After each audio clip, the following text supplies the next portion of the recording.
Oke guys, jadi spesial 1,37 ribu subscriber. Hari ini aku mau ngebahas tentang gunung angker yang ada di Indonesia, khususnya di Pulau Jawa guys. Kebetulan karena aku orang Jawa Barat, jadi aku mau ngebahas tentang gunung yang ada di Jawa Barat dan di Pulau Jawa lainnya guys. Oke, jadi tanpa berlama-lama aku mau langsung bahas. Tapi sebelum video ini mulai, aku mau gelapin videonya supaya kelihatan lebih horor guys. Oke, 1, 2, 3. Oke, sudah. Jadi kita langsung bahas aja. Nah, sorry banget kalau videonya ini agak berisik karena ada mama aku lagi potongin rumput guys. Dan oke, langsung aja kita bahas. Yang pertama, ada dari Gunung Semeru. Semeru merupakan salah satu gunung yang paling populer di Indonesia, berada di Jawa Timur. Gunung tertinggi di Pulau Jawa ini memiliki berbagai kisah mistis yang kerap bikin bulu kuduk merinding. Misalnya saja penampakan pocong yang konon sering muncul di Ranu Kumbolo. Pocong.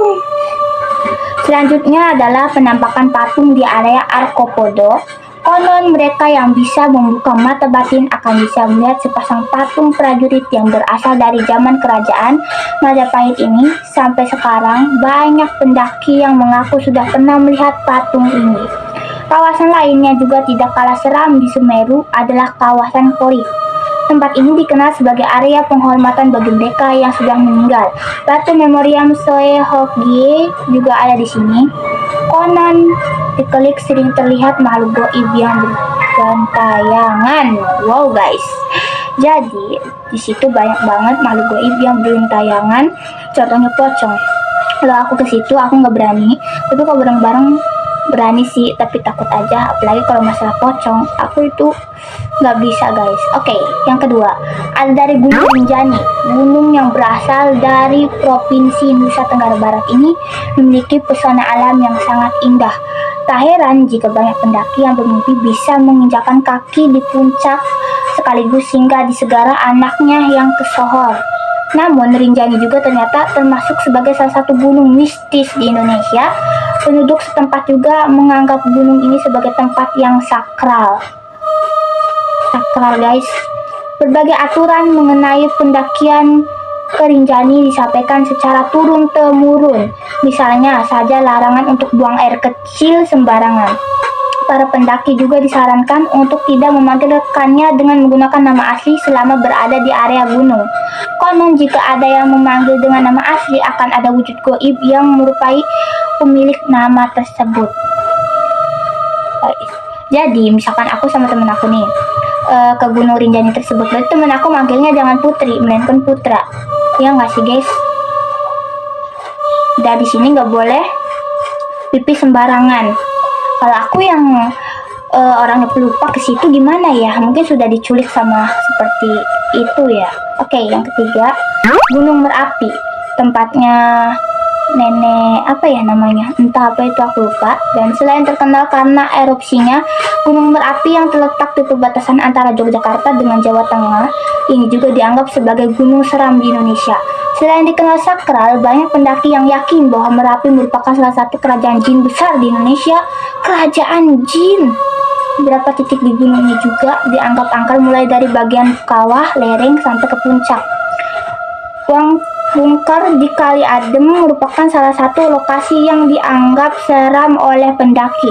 Mulai sore hari kadang terdengar suara tangisan dari sana. Dekat guys, tangisan, nangis gitu loh. Selanjutnya ada juga Pasar Bubrah, sebuah tempat di bawah puncak gunung yang dipercaya sebagai pasar besar keraton Merapi. Siapapun yang tidak bisa menjaga ucapan serta perilaku di sana, konon bisa saja diculik oleh makhluk gaib penjaga Pasar Bubrah.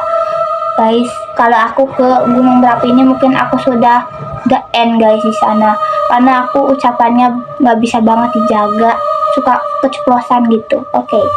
Ini ada Gunung Lawu. Gunung seram selanjutnya yang ada di Indonesia adalah Gunung Lawu. Gunung yang berada di antara Kabupaten Magetan, Karanganyar, dan Ngawi ini kerap menjadi tempat terjadinya hal-hal mistis.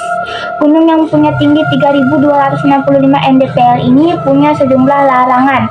Misalnya larangan memakai baju hijau. Kok kayak di Palangtritis ya? Larangan mendaki dengan jumlah anggota ganjil dan lain sebagainya. Jadi kalau kita pengen ke Gunung Lawu itu jangan bawa teman kita atau bawa tim kita ganjil. Misalkan jangan bawa 5 orang, 3 orang, pokoknya ganjil. Boleh yang genap misalkan 4, 2, atau 6 gitu contohnya. Dan Gunung Lawu juga dikenal memiliki pasar setan. Setan, tadi jin, sekarang setan. Kalau kamu mendaki terutama lewat jalur Seto, kamu akan mendengar suara ramai-ramai seperti sedang berada di pasar. Konon suara-suara itu akan terus terdengar dan para pendaki disarankan untuk melempar uang koin saat berada di sana. Uang koin guys, uang receh. Sebelum naik, para pendaki biasanya akan dapat pesan dari juru kunci. Pesan-pesan itu berupa larangan apa saja yang tidak boleh dilakukan selama perjalanan pendakian. Salah satunya adalah tidak boleh menerima barang yang ditawarkan atau dijual di lereng gunung. Katanya kalau ada yang menjual, sosok itu bukan manusia tapi penghuni gunung yang ada di pasar setan. Wow guys, penjualnya bukan manusia tapi melainkan setan guys. Aduh, kalau aku disitu udah pingsan duluan. Dan di sini ada lagi dari Gunung Salak. Namanya kayak nama buah ya. Gunung Salak konon adalah tempat menghilangnya Prabu Siliwangi. Prabu Siliwangi aku tahu guys, setahu aku itu dia suka bawa macan gitu ya. Karena aku orang Cirebon jadi tahulah. Inilah alasan kenapa masyarakat Sunda menganggap gunung ini sebagai tempat yang sakral. Tak hanya itu, Gunung Salak juga memiliki beberapa titik yang memiliki kisah mistis. Cerita ini disebarkan dari mulut ke mulut oleh penduduk setempat. Gunung Sanggul yang berada di atas Kawah Ratu misalnya dipercaya sebagai tempat bersemayamnya arwah para sesepuh dan orang-orang dengan ilmu tinggi. Beberapa orang menyebut bahwa objek apapun yang lewat di atas Gunung Sanggul akan terjatuh. Peristiwa jatuhnya pesawat di Gunung Salak dulu juga konon ada hubungannya dengan Gunung Sanggul. Disanggul. Lucu ya, disanggul. Selain Gunung Sanggul, Gunung Salak masih memiliki beberapa titik lain yang juga tidak kalah seram. Misalnya saja Kawah Ratu yang kerap memakan korban wisatawan karena gas belerangnya. Penduduk setempat meyakini juga arwah-arwah korban masih bergentayangan dan mengganggu pengunjung lain. Selain itu masih ada Curug Seribu dan Puncak Manik yang juga memiliki kisah mistisnya masing-masing. Lumayan agak seram ya guys Gunung Salak. Dan oke, selanjutnya ada Gunung Gede. Berada di kawasan Taman Nasional Gede Pangrango, Gunung Gede yang memiliki ketinggian 2.400 mdpl ini adalah tujuan favorit para pendaki dari berbagai daerah di Indonesia. Seperti gunung-gunung seram yang sudah disebutkan sebelumnya, Gunung Gede juga menyimpan banyak mitos dan kisah misteri. Salah satu kisah misteri yang terkenal dialami pendaki pada tahun 2010 lalu. 2010? Itu aku baru lahir loh, 2010 baru login ke dunia. Di kandang batu, salah satu pos pendakian, ada seorang pendaki yang diajak bicara oleh suara yang ia sangka sebagai temannya. Oh, padahal sosok yang mengajaknya berbicara itu bukanlah temannya, melainkan kuntilanak yang meniru suaranya. Kok bisa niru suara orang? Selain itu, masih banyak lagi pengalaman mistis yang dialami oleh para pendaki selama mereka berada di Gunung Gede. Wow, serem ya guys. Kuntilanak loh ini, ngobrol sama kuntilanak. Nanti ketawanya iya.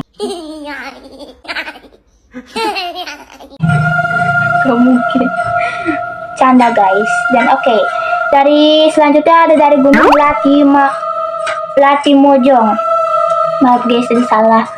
Aku bacanya terlalu terburu-buru. Oke, jadi di sini ada dari Gunung Latimojong. Berlokasi di Kabupaten Nrekang, Sulawesi Selatan, Gunung Latimojong termasuk salah satu gunung yang diyakini memiliki banyak penghuni goib.